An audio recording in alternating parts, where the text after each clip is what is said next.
I was listening to CBC News. That's one of the few mainstream media types that I like to listen to over here on Turtle Island as an alternative to the American mainstream media. I think CBC News is pretty good along with PBS NewsHour. But they were talking about how that in the first half of the 1900s, how Canada also had internment camps for Japanese Canadians, just like the United States did. About like 20,000 nationals were put into internment camps over this time. And that was just something I didn't know about. So I guess America, maybe you shouldn't feel too bad because you find yourself in similar company with your brethren. You're not the only one, America. There's other offenders out there. But at the end of the day, I do believe that many of these nations are truly Confederate.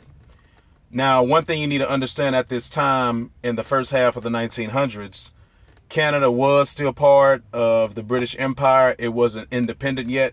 That didn't happen until 1984. So, not going to let them off the hook, though. But I do think that it's worth mentioning.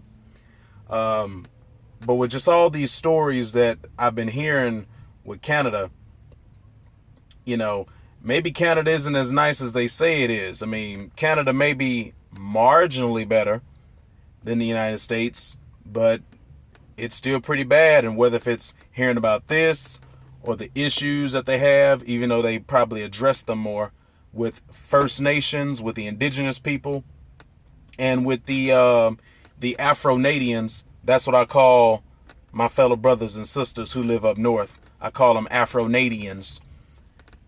Whether if it's that situation, Canada has the same problems that the United States has.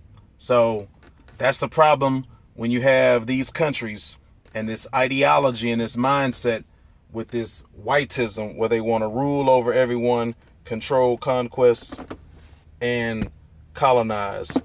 There's another Canadian story I wanted to get into. I'll probably do that hopefully tonight after work. I want to do a little bit more research. Till then, see you later.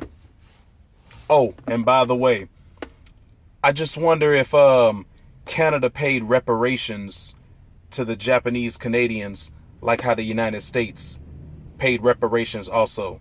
Something else to think about.